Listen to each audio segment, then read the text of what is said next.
Welcome to the Leader's Way podcast. I am your host today, along with two of my colleagues and fellow seminarians. My name is Whitney Kimball Coe, and I'm here with Misty Krasawski and Jae Kirkland Rice. And we are sitting in for Brandon Nappy, who has given us leave to just take over this podcast. Ooh, that's scary. We're calling it the Seminarian Takeover. I like that.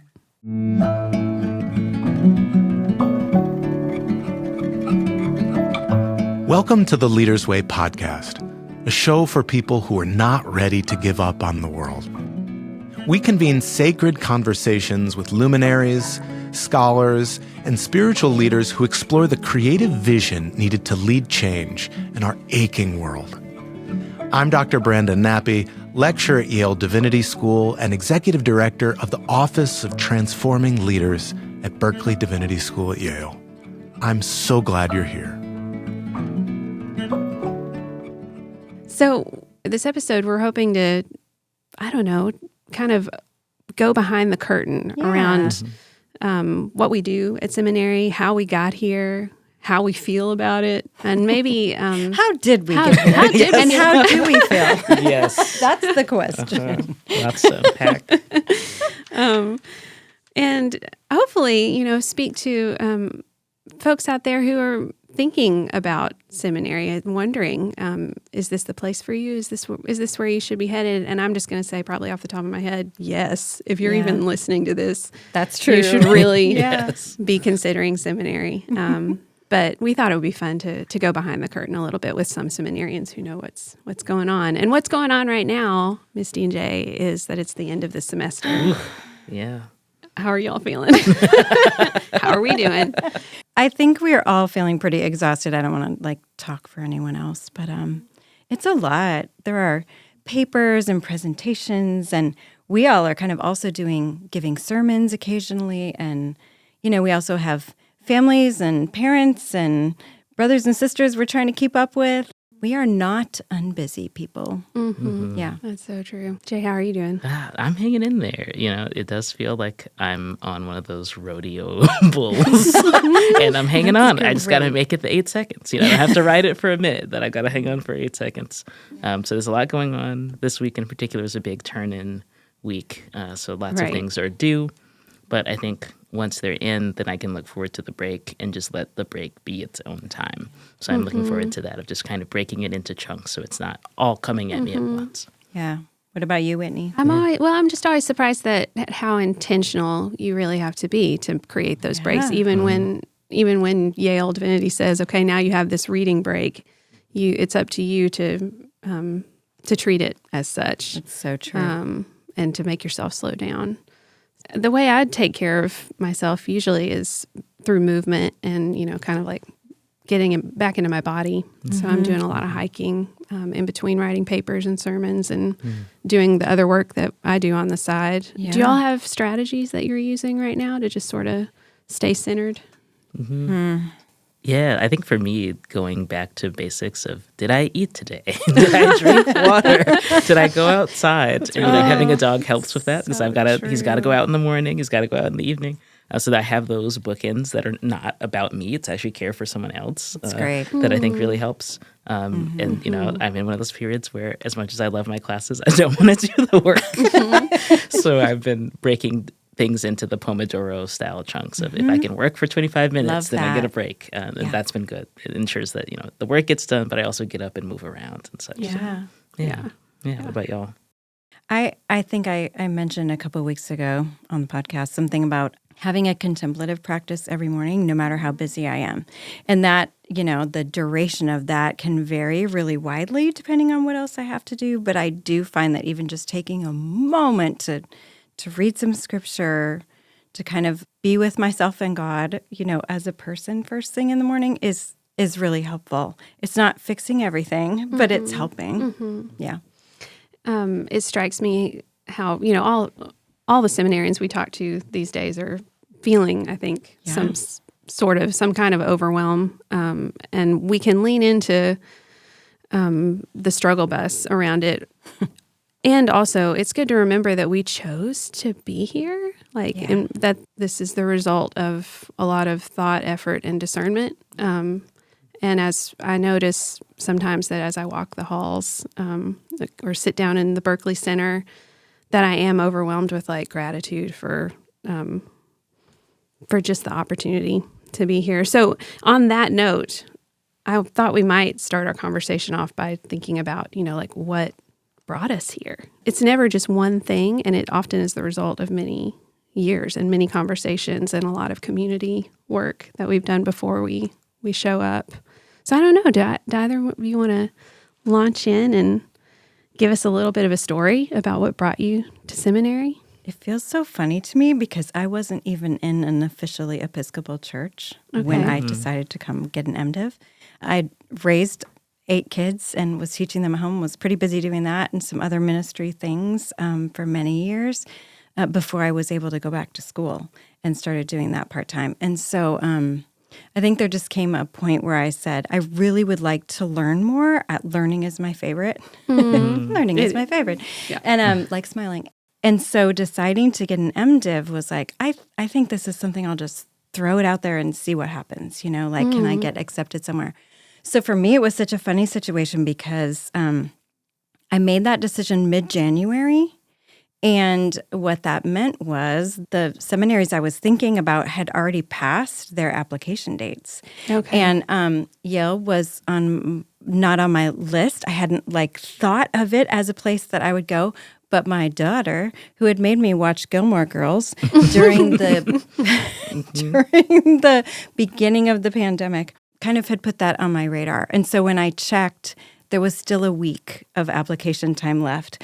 I actually called YDS's office and said, am I a crazy person for thinking about trying to pull together an application in a week? And they were like, no, sure, go for it if you feel like you can do it.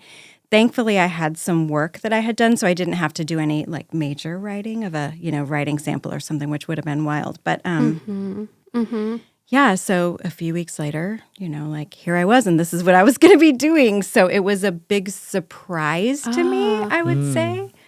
One that I'm really, really happy about.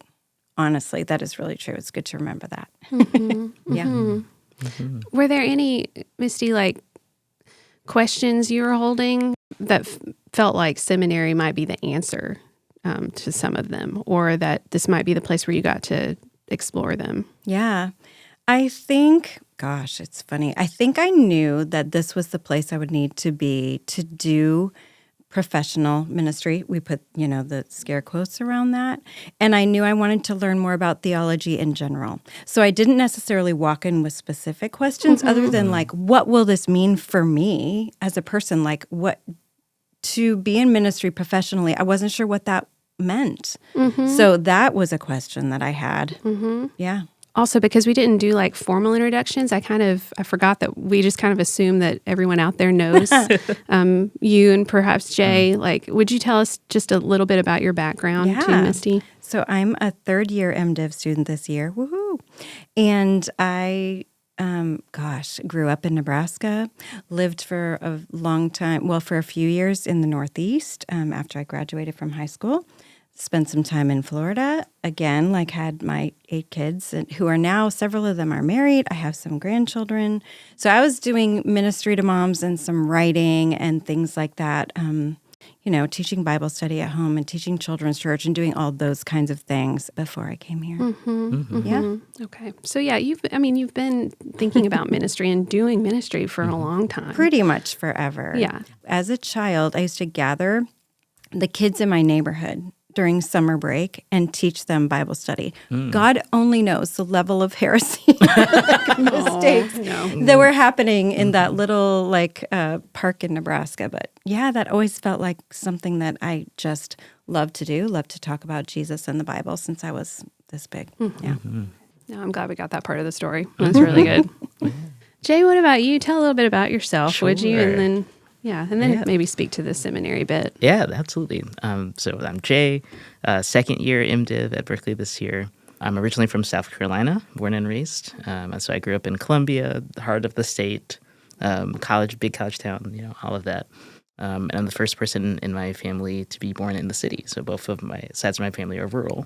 So I had urban experience growing up before coming to Yale in fall 2016. So I've been here a while. Wow. I was in Rhode Island. So I did my undergrad in Rhode Island, and that's where I entered the discernment process. And I became a postulant way back in spring 2016, which is when I graduated from Brown. So I've been a postulant unintentionally long.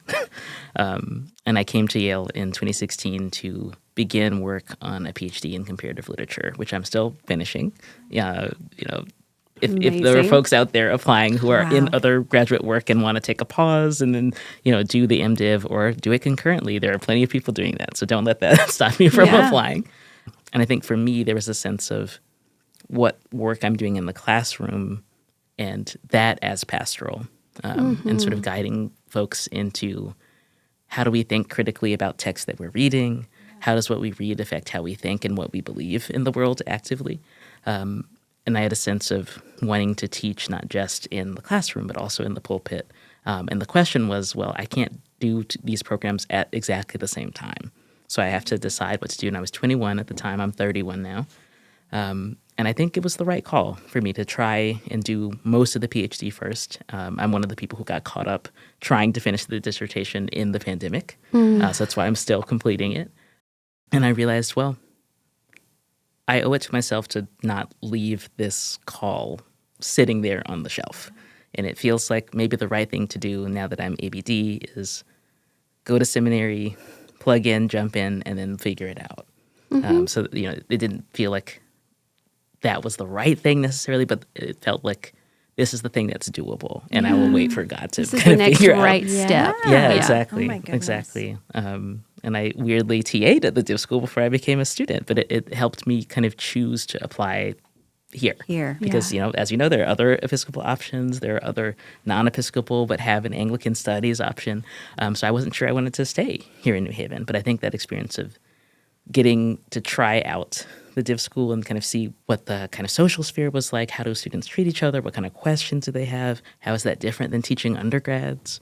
That helped me choose to apply here and then to come here and spend, what will be when all is said and done, a full decade here in New Haven. So I think having that sense of myself as a teacher and then being able to see that I could grow into an even better teacher and then actually see myself as a priest here brought me here to Berkeley. What is the last class that you TA'd for? Do you remember? Yes. So it was last fall, and I'm not teaching this year, which is the first time in 5 years I haven't taught. It's so weird. I constantly feel like I'm missing a meeting. Or like, where should I be? I'm supposed to be leading section right now. Yes, exactly. I'm constantly like, oh no, did I not do office hours? And like, no, I don't have to do that. Yes, last fall I was one of the TAs for a class that I was originally one of the TAs in the first run of it for. So it's come full circle. But it's a version of the Great Books program here at Yale that's called the Six Pretty Good program. So there are 6 seminars. First-year students who are brand new to Yale pick one of those 6 seminars. They have their individual kind of literary discussions and seminar-style things with one TA.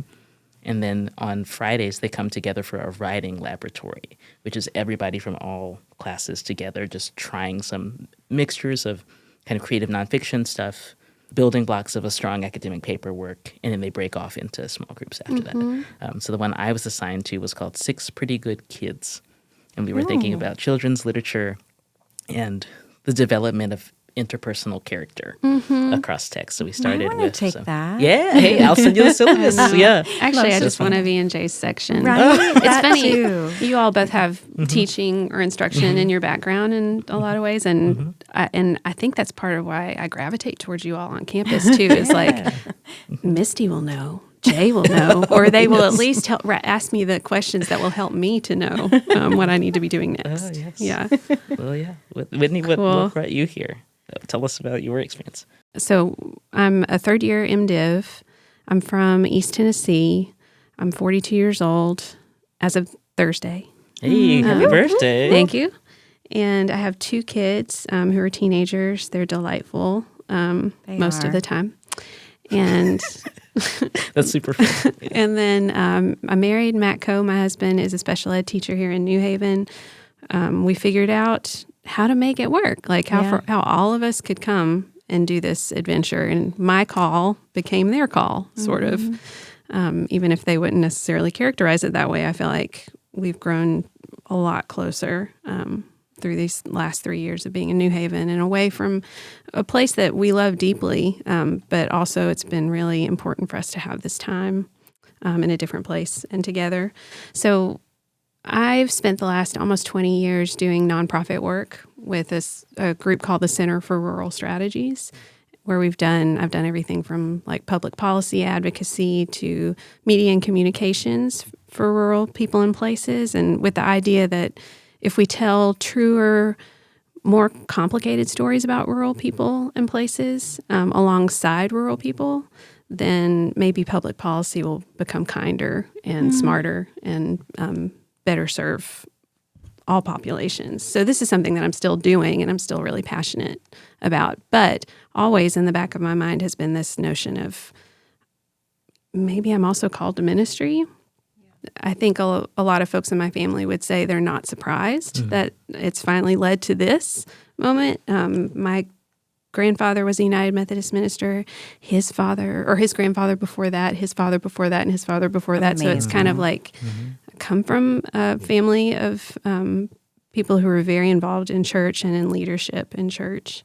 And I also grew up having a really beautiful church experience. Like I was well loved by the people in the pews, and I was formed in what felt like a very inclusive and safe environment.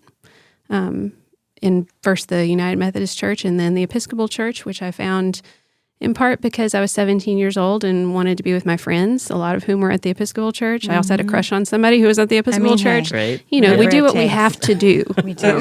Just the next right thing. The Lord leads us, The Lord leads us. as we must be led.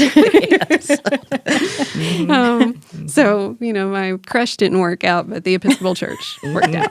And Good thing for Matt Coe. That's right. I fell in love with the Episcopal Church. And Matt and the girls and I have been, you know, very involved in our home parish. And then COVID hit. And, you know, as for many of us, it was like whiplash around what are we supposed to be doing with ourselves and in our communities. And it just felt like the time to recalibrate. Wow. And so I started the discernment process in the Episcopal Church, which is different in every diocese, right? I mean, it's got the contours are kind of the same, but the way it ultimately plays out in terms of timeline and what's emphasized and what's not. And I had a really beautiful experience. So if anybody is listening and they're close to the Diocese of East Tennessee, I recommend having conversations with people there.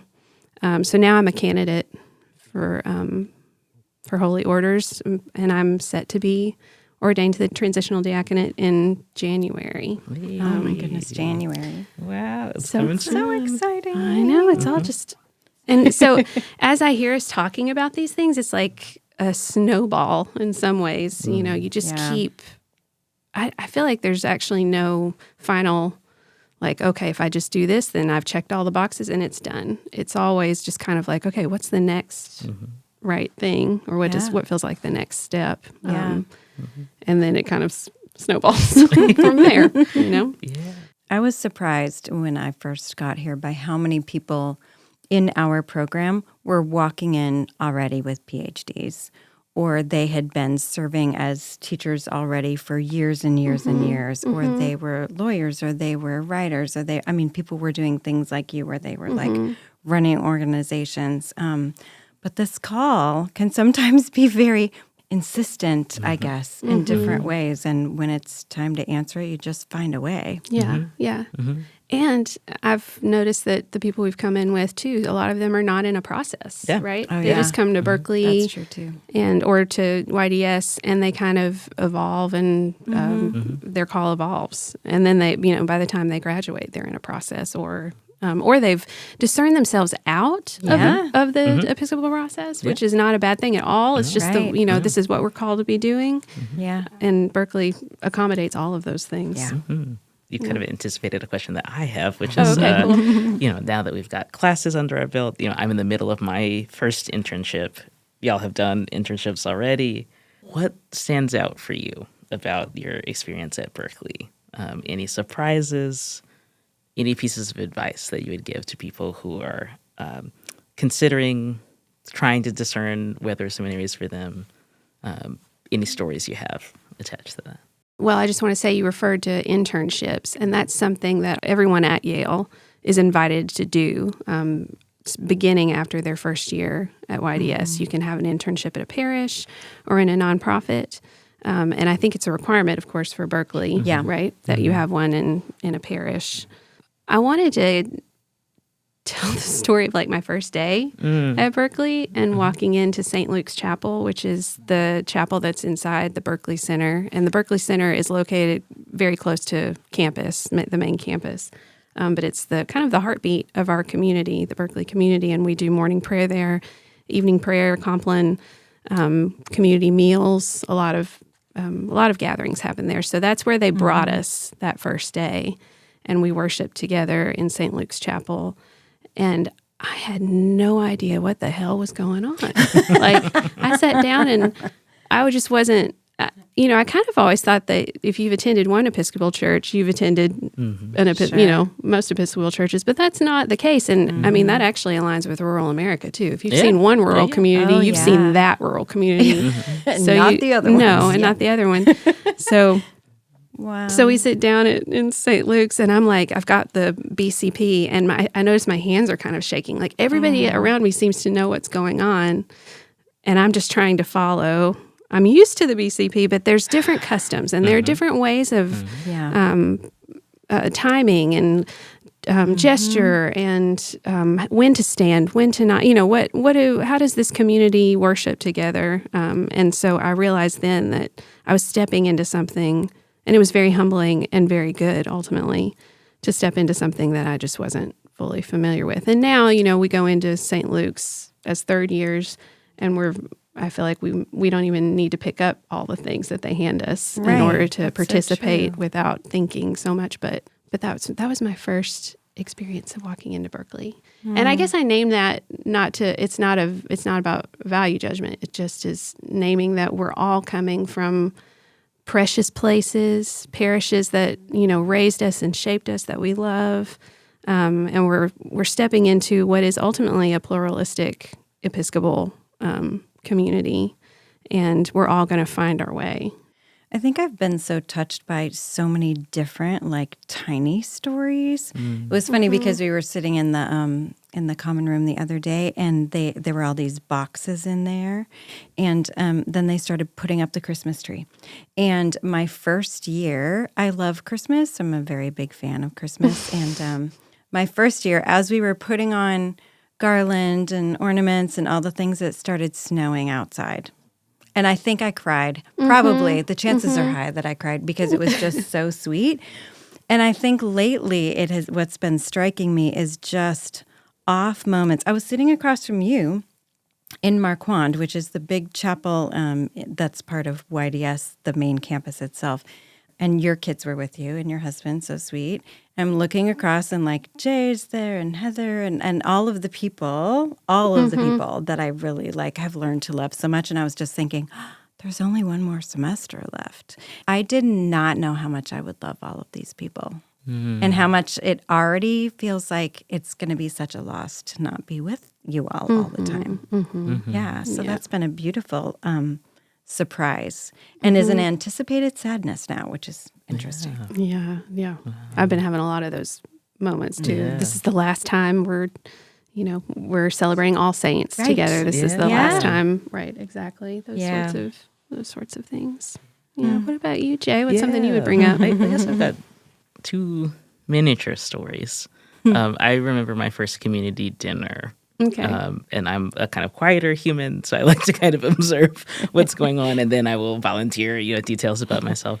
But I remember just being invited to sit with folks who have now graduated, but I didn't know particularly well.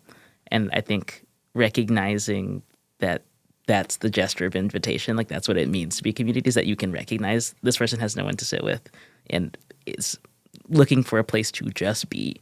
How can we be safe for this person to land?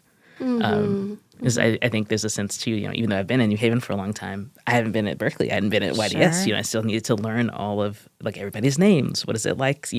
How does it feel in my body to get up every morning and make it to daily morning prayer at 7:30? And I think that kind of rhythm of, people are here in it with me and they want to know who I am. That kind of community dinner where we're just eating, we can laugh. I like that community dinner, you hear laughter in all the different rooms where people are sitting down with their food after our big, principal Eucharist every week. So I think that kind of move from reverence into revelry maybe is really neat to think about as the kind of midpoint of the week. The other thing I would say is that with spiritual direction here, which is it's the first time I've been back in it in this kind of 10-year postulancy period. I think I've been learning how to let God surprise me. It's I'm a big planner. Yeah. And as we know, God sometimes looks at our plans and says, no, thanks. I have a better one. But you don't see all the details of that. So I think I've been learning a lot more about my own spirituality with that kind of questioning at the individual level, and then talking to everybody in the community who's doing their own direction, and thinking about, discerning, yes, great discernment. Discerning, no, also great discernment. Right. And there's a lot of places for play, and just sitting with the question and not rushing out of feeling uncomfortable in a positive way. And so I think that kind of play space that's also, how do I sit with this question? That is a big surprise for me of actually loving the question and not just what's my answer from it. And you mentioned spiritual direction, and folks who are listening, you can look all this up on the website, but it might be helpful for you to hear it from us that spiritual formation, spiritual direction is an important part of the Berkeley life, and I guess in YDS as well. But at Berkeley, and do YDS kids. I mean, yeah, we are all children of God. There we go. Let's just stick with that. We all have access through the Annan program That's to right. spiritual directors, and to right now they're doing the spiritual exercises, the Ignatian spiritual exercises too. All of these things are free and encouraged, and it's available for free. So, and that really is an amazing thing, because I had wanted to do the exercises for years and had not been able to afford it, to be honest. So the fact it's free here, it is not free otherwise. And so it is really a fantastic benefit that we have being part of YDS to have that opportunity. if you come in with an entrepreneurial spirit and there's something you want to do that is not necessarily listed or being offered, there are folks you can talk to about that to shape something that's the right fit for you. Are there any other offerings or even requirements that we are asked into that it would be good to I was just thinking about our ministry teams at Berkeley. Oh, in the chapel particular. ministry teams and hospitality. Yeah. So we have ministry teams both of taking part in the ministry service of being a lector, being an intercessor, being an officiant for morning prayer and evening prayer services at Berkeley, which is wonderful, as well as the ministry of hospitality, which we really look at it that way, in which people care for coffee hour in the morning and for our Wednesday night meals together. And that was something I had no idea of course, but really drew me in, I think, right away to feeling like part of the community because I was taking part in serving people and often in ways that felt like a push, I think, especially in the ministry areas, because I have poured coffee before, but I had not led a morning prayer service. And so that was such a gift, you know, to have the chance to do that and to learn how to be an usher or be a sacristan or whatever it is. Those are really great things that are requirements, but also, I think, blessed requirements. I had not ever served on an altar guild before I came here, so I didn't know exactly what sacristan meant or how how we handle the elements. And I followed Jae around. That's so one good. evening. And Jae again is one of the best teachers. Oh, thank you. And just Truly so a great teacher. kind. And there was no question that was, or at least you never suggested that any question I asked was silly or out of left field. So that's another thing that's worth noting. I feel like is that we're learning from professors and from the deans and from the people with the degrees already, but really we're learning from each other too. I think that's really side true. by side. Yeah. Through these ministry teams and also in class. Yeah, absolutely. Yeah, I really appreciate this note. Thanks, y'all. Someone referred to the chapel ministry and the hospitality ministry team as peer TAs, which I think is pretty accurate. That's and, good. I kind of had the opposite experience with liturgical stuff. So I'm an old school sacristy rat of just tell me all the stuff. How do we make this happen? But even as a chapel minister this year, I've learned a lot from the teams, especially in that kind of spirit of play. And Dean McGowan always says that St. Luke's Chapel is a laboratory. And I think that's really true of just trying something. Yeah. And I think sometimes when we think about how do we plan a service, how does it flow together, how do we want it to feel accessible to folks, even if this is your 50th time in chapel, how can we create, not in the sense of curation, but how can we create a space for you to encounter God in a different way? And I've learned so much, especially from our first-year students who are also brand new. So they're where we were, and they're putting it all together. And now with the revised curriculum, they're having experiences that we haven't quite had. So there's that aspect of newness too, and they're putting it all together. But I love how much care can come out of this, for them, randomly assigned group. But for me, as the Rhoda chapel minister, I was trying to be very careful about how many first years are on this team. How could they work together? What could be fresh for the third year on this team? We're kind of thinking at various levels about how to be together as a community in that space. And then how, when we are leading worship or it's our time to, be the usher, how do you create community in that one role for this one time? And what did you learn from that? Because I think it gets us to the kind of nuts and bolts of what does it feel like to be in church together? Wow. Even if we are the people who are administering sacraments for the rest of our lives, you can learn something from being the person who's had to be at the door. So I think it kind of reminds us that all of the service is sanctified. It's not just the sacramental part, right? That's so true. So I think, that is what I'm learning in this kind of active student teaching role this year. If you're listening out there and this is making your heart sing just a little bit to think about all these pieces, there is still time. You should apply. Yes, please to apply. seminary. That's really good.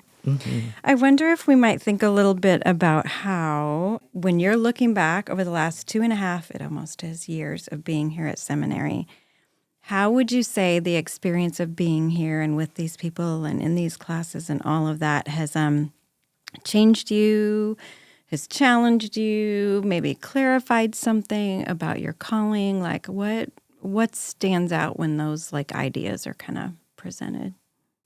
I didn't really think about much or connect much with the Holy Spirit so much before I was here.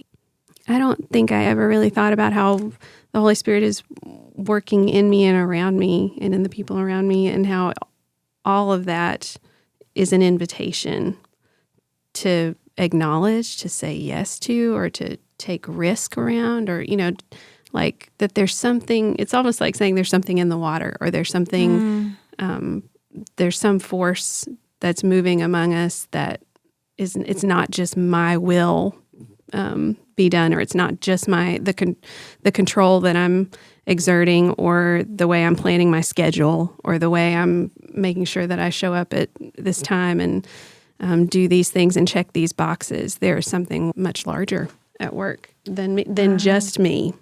And that is so humbling and such a profound learning that I'm trying to hang on to and be aware of. And it's sort of like a thank God I'm not in control of all these things. Right. And there's no way I could have worked it for it to be what it is right now alone. I will also say that, again, going back to being a 42-year-old professional, somebody who's come from a different pace of life, different aims and goals in some ways, and making this move here to New Haven with my family, I have newfound knowledge in my ability to be courageous and take risks that I didn't realize I could do something like that. Wow. I remember looking at Matt Coe 3 years ago and saying, I think Yale is where I want to go. And he said, great, Yale, yeah, let's go. Incredible. Yeah. We're going to say that now. Yeah. So It's great. So we did it. We climbed in the car at 5:30 a.m. one morning, pulled out of my parents' driveway, and we were all weeping, you know, except I wasn't weeping because I knew I couldn't, because it sort of felt like this was my fault that we were all, you know, feeling sad at the moment, you know. But then we pulled out and started the trip up to New England, and I did eventually let myself cry and all of that. But my family rallied around me. When I arrived here, the deans, Berkeley, all these entities were here to receive us. So we can do scary things. Yeah, that's good. What about you, Jae? Yeah, I think middler year. You know, I have one sibling, but she's my twin, so I don't know really what it's like to have like, that kind of ordered birth order experience. But I imagine that this is how it works. So tell me if this is off base. But middle children have a particular experience, and I feel like middlers in the 3-year cycle that we have. That's right. You're a middler. Yes. We're seniors. Yeah. Yes. Right. That second year of seminary is different.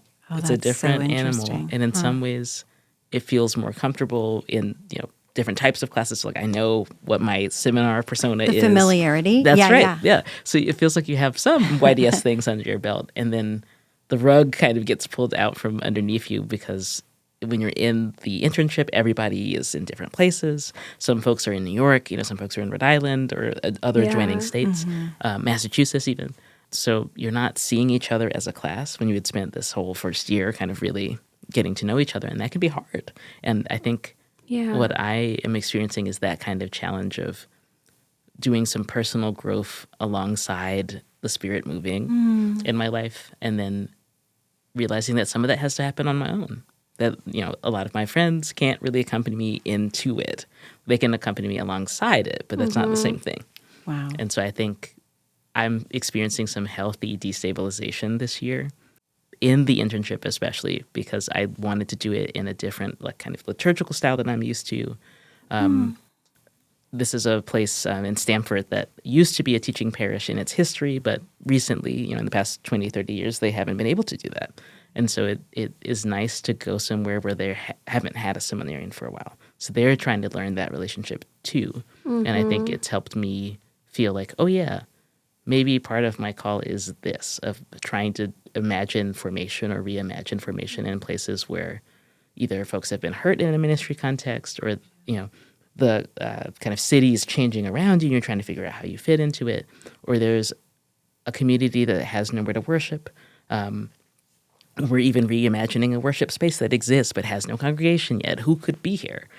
So I think that kind of visionary work, that's formation work, is where I feel pulled right now. That's also the challenge of the second year, is how do you manage the time between all these classes and, you know, traveling, if you're traveling for the internship. But I think of it as a kind of good stretch. I'm being kind of pulled into the next thing for me, and not pulled out of joint necessarily. So, Wow. I like that word, although I don't like the word destabilization. But healthy. Right. Yes. I don't like the feeling of it. But it is an accurate word, I think, for this. And I'm going to pull out something that that Ed Watson said, which should not be a surprise to anyone because we all love Ed. But he's one of our teachers this year for Anglican Way. And he said early on, and I don't know if it was within our first few weeks here, but he said, you do not need to know everything. And that was shocking to me. And that sounds really stupid, I think now. But he said, you're not at seminary to tell everyone how much you know or to prove that you know all the things. You're here to learn and to talk about what you don't know yet and what you think about what you do know, and then learn some more things. And that was so incredibly helpful for me. And I realized that that's not just about seminary, that's actually about all of it, and especially any kind of walk with God, a walk with a congregation, a walk as a spiritual person who lives with Scripture and sacred texts, that we do not need to come to God or anyone else with the idea that here's all the things I know it all, because it's just not even all knowable. And I think that is it feels destabilizing at first, and then it feels so similar to what you're saying. Then it feels like this freedom I don't have to know everything. I can't know everything.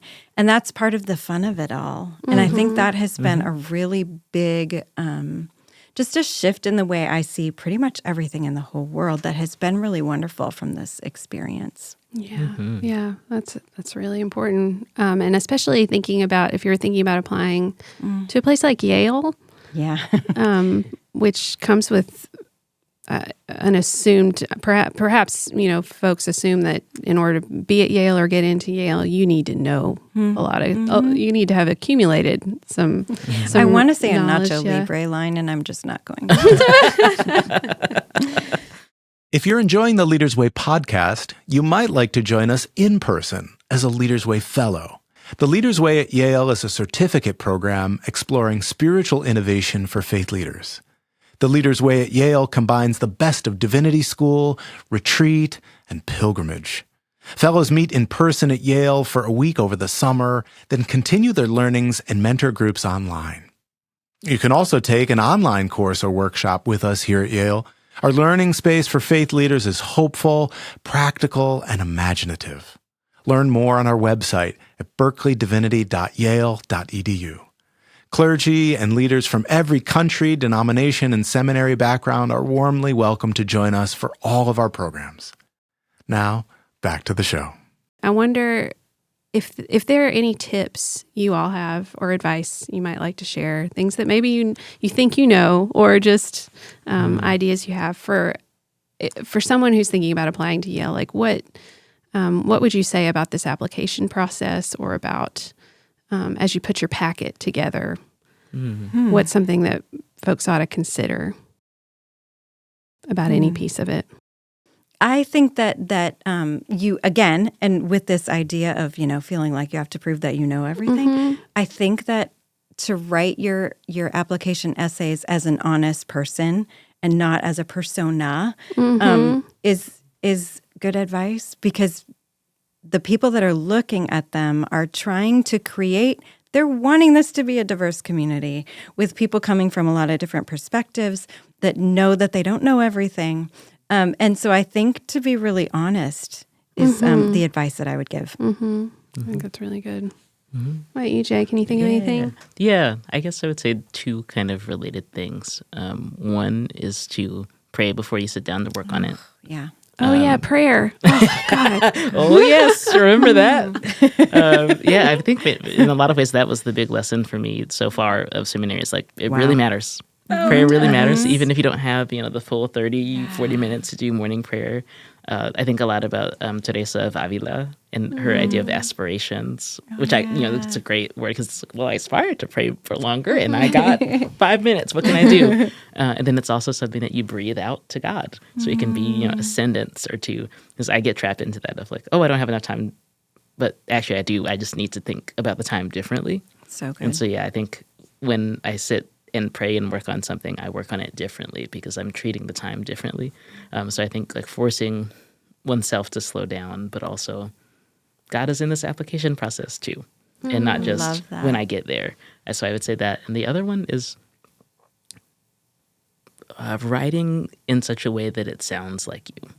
I've run into this a lot in my own teaching, but I think it's really palpable reading it when you can hear somebody's voice in the writing. And I think knowing what you sound like and producing writing that sounds like yourself, it kind of gets back to your honesty piece of who am I? What do I want people to know? And what do I want them to be able to see from what I sound like on the page?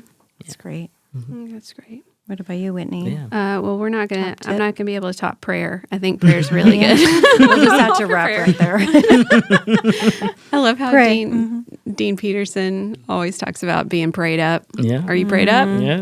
Let's get prayed up.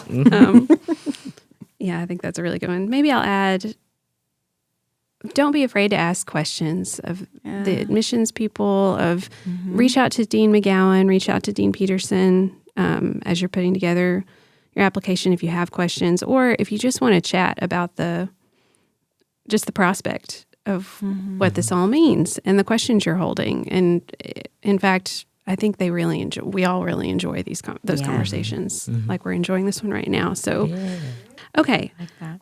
And we always do this at the end of every podcast episode of the Leader's Way, and I thought it'd be really fun to do a seminarian version of the Holy Cow, which is our 5 rapid fire questions where you don't need to think deeply, you don't have to have a huge explanation, but it also just kind of reminds everyone that we're just people too, with our opinions and the things that we care about.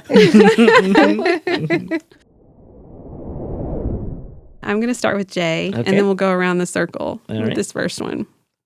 So, Jae, what is a seminarian must-have item? For me, I would say it's a container to put your favorite caffeinated beverage in. Oh, that's really good, Jae. This is more caffeine than I've drunk in my entire life. But sometimes we need it. And, I believe in coffee hour as a ministry. Yeah. And so if I like having just a conversation starter. I've been bad about it in this past week, but it also ensures that, I am not using more water than I want for coffee hour. But I think just having that mug with me reminds me to stick around and commune with people. So if I bring it with me and you brought the thing for the specific purpose of coffee hour, don't run off. You have time to talk to people. So I think anything that you can put your favorite hot beverage, caffeinated or otherwise. I want to include non-caffeine humans because they exist. But yeah, something that reminds you, oh yeah, my real job aside from class is to be here and be in community. Oh, I love that. I have a pin on my backpack that says linger, and it just reminds you to linger. Yeah, so that's mine. Good. What about you, Misty? Must have item. You must have these pens. They're Pilot G2, so they're a gel pen in blue. And they're bold, not the thin ink. For some reason, is it having 7 the point? pens. No, it's 1. Oh, it's 1. Oh. Okay, So it's not 0.7. Okay. It's 1. Okay. Yeah. So these are. I have 0.7, to order them from Amazon because sometimes I can't find them. Okay. And I don't know. Having something that writes well in my favorite, color and pretty notebooks just makes every day better for me. So that seems so silly, but it's one of my must-haves. No. Yeah. I love how we're staying on the school supplies theme. Hey, it really matters. Really, it's still fun to shop for school supplies when you come to seminary. That's good. For me, having like a coat or a layer, because honestly, sometimes you want to curl up in the library or it's cold in one of the classrooms, or it's sort of like a security thing for me too. Have a layer, have an extra layer wherever you go. Also, it's New England, so just wait a minute and then the temperature will change. What's a seminarian bad habit that you're willing to share? Little thorny one here. I'm still trying to do everything. You mean like all the readings and all that? I'm trying. I'm failing, but I am trying.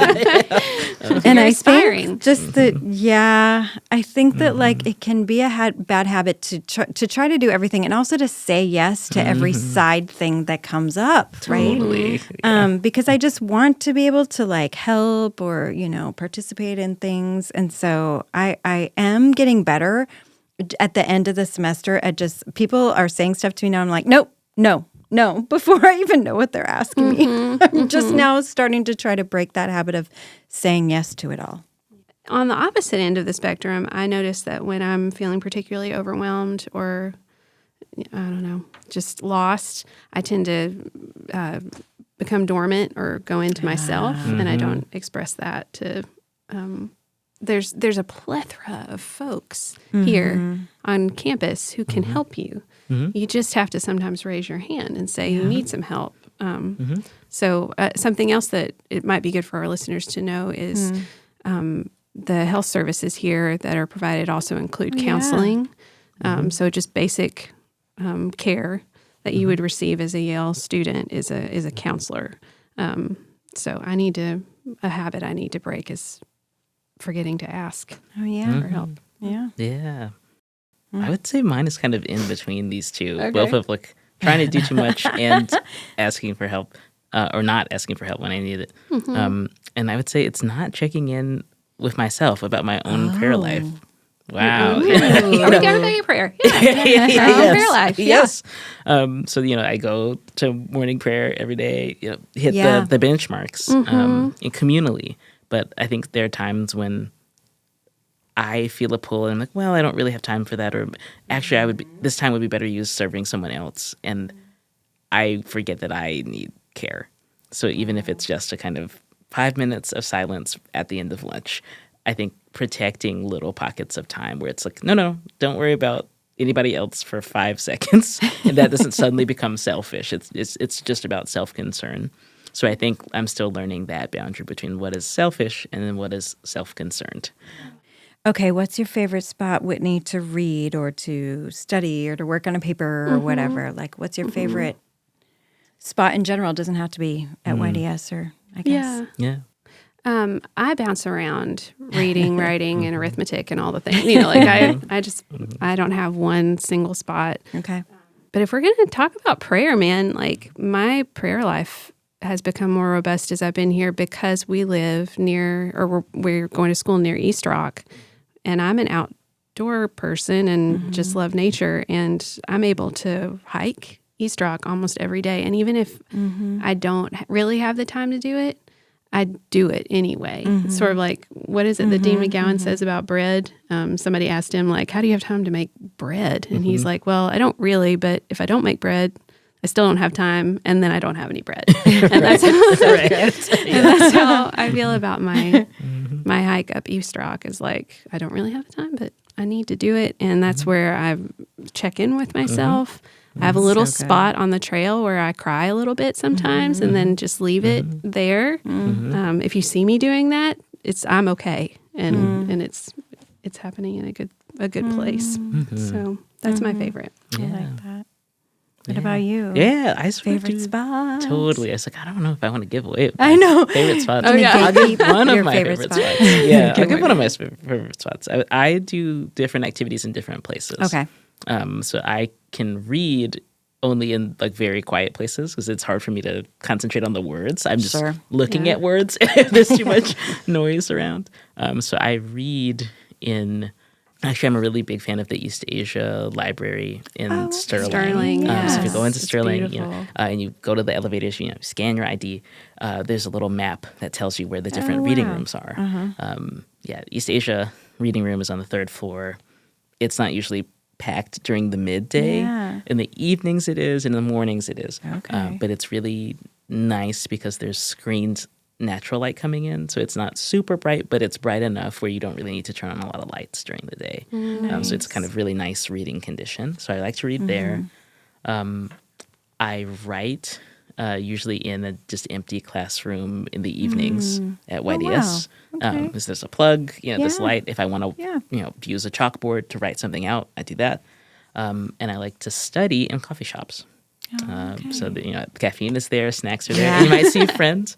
Sometimes you run into a student, and it's okay. So I think studying in places where I see people, reading in places where it's a little quieter, and then writing in a place where like I have space to kind of storyboard a little bit. That's so smart. Yeah. I like to study at home, honestly, and I do a lot of like my reading and study time, partially just out of practicality, I guess, because that's when I have time. But I do love the Trowbridge reading room area. I love those comfy chairs that are around the fireplace. I love to sit there and in that read. room is the light, really beautiful. It's very bright, and you're surrounded by all the books. It makes you feel smarter, so that's always good. I also love the entryway that's like the nave or narthex at Sterling. I think is just so beautiful. So there are like little areas off to each side where there are, again, comfy chairs. And so sometimes I will kind of grab all of my stuff and drive down or walk down or whatever and spend a few hours in that area to do some writing. And I really enjoy that. All right, 2 more questions. What's something particularly special to you all about Berkeley? I'm going to say that I love morning prayer. Yeah. I just do. And even though I sometimes will not go, if it's freezing and I have things to do, or I slept or I didn't sleep all night, that has happened to me more often than usual this year. But I love it, that the idea that we can come and be together and spend time in prayer, and that the first thing you can do can be to share in the Eucharist. It still will bring me to tears very often. And I will really miss that a lot. I love so many things about Berkeley and people, like individuals and the community. Yeah. But I'll just name one thing that came to mind that just makes me giggle every time I think about it is Reverend Dr. Teresa Morgan is a professor here, and she preaches once a week, a morning prayer. And I just love it when she gets up to preach and she pulls her sermon out of her pocket and opens it up on the pulpit, and it's usually just like one page, and it's always a really profound message that she's bringing. But just her little walk up to the podium and then whipping out that piece of paper and putting it down is really dear to me. Yeah, I think St. Luke's itself is my favorite thing about Berkeley, but I especially love singing together. And this year we're singing more than we ever have. So we sing on Monday even song, so it's sung even prayer. You can always add a hymn to any service, which is really cool. But we do have sung morning prayer Wednesday, Friday. And so I think just learning to listen to each other, helping each other learn to chant, and then just that experience too of watching folks forget the fear a little bit and just do it has been really cool. So I think it's both communal and individually empowering for folks to sing together. And there's that old school ancient saying of the person who sings prays twice, which I do believe. Oh, so I I think believe that's in that. really good. So good. Yeah. Last question. What is one of your favorite classes at YDS? Ideas of Salvation with Professor Teresa Morgan, who is just fantastic. Yeah. Absolutely. So you're in it right now, Such right? a good class. No, No. last year. Okay. Mm-hmm. Okay. Yeah. That's a great one. Oof, this is so hard. It's I know, so it's so hard. hard. Yeah. It doesn't have to be Yeah, just one. Just A one. What's a favorite. favorite class? Yeah. Totally. I would say last fall, so my first semester here, I took a Greek exegesis seminar with Professor Nasrallah on 1 Corinthians. And as a former Baptist, it comes up a lot, both when you're kind of praying extemporaneously and like it's a commonly preached on text. And we were just kind of digging into how hard is this to translate? The answer is very at times. Wow. And thinking about like, well, what is the text actually saying? And then how are we using it? And thinking too about what's the social world that this text comes out of. So I think it made Paul come alive in a real sense of, no, sometimes this is Paul trying to run a first century church. And then it also has real moments of beauty where we're sitting with the mystery of God. And isn't that church, to go from people management to God is mystery. Let's figure some of it out and leave the rest to God in one good. letter. Yeah. So So good. That's great. Yeah. Gosh, I'm in Foundations of Islam right now, which is really fantastic. But I wanted to name too that you can also take classes that are not REL, necessarily. And I took Chris Wyman's creative nonfiction writing class, I think the spring semester of my second year, and it was set at a really unattractive time. It was like Friday from 3 to 5. And I don't know if he does that on purpose. I should ask him. I think he may. But, so the people who were at the table really wanted to be there. Yeah. And the things we read and the writing we did was really important. Felt really important. So that was it. Okay. We've gone over our time. We That's could. unbelievable. This is I not. didn't think we would do that. This is exactly what seminarians do because we're so into what we're up to. We just love it all. Yes. And each other. So we just have a And lot it's to so say. much. It's so much. Yeah. Well, I really appreciate Brandon Nappy for giving us the time. Thanks, Thank you, Brandon. And the Leaders Way podcast for being available to us. And I hope it's been a good listening experience for all of you out there. And Misty and Jae, it's so good to sit together Thank you. you. Thank Good you to be with going you through too. this together. All right. Thanks, everyone.